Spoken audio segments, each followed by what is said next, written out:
ज्ञेयं यत्तत् प्रवक्ष्यामि यज्ञात्वामृतमश्नुते अनादिमत्परं ब्रह्म न सत्तन्नासदुच्यते।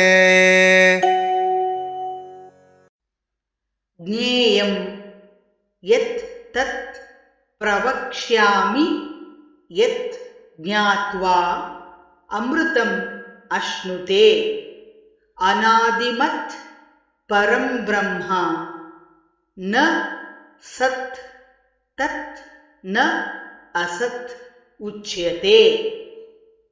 ज्ञेयं यत्तत् प्रवक्ष्यामि यज्ञात्वामृतमश्नुते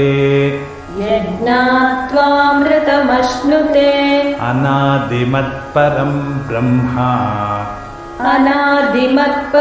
ब्रह्म न सत्तन्नासदुच्यते।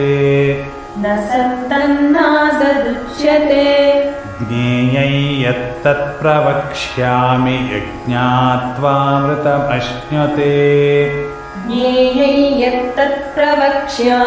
यज्ञात्वामृतमश्नुते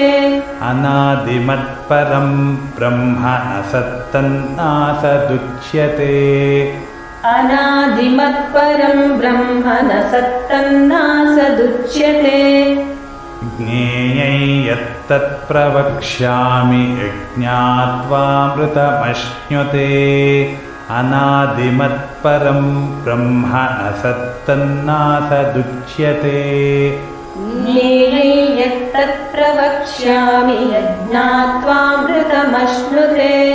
अनादिमत्परं ब्रह्म न सत्तन्नासदुच्यते।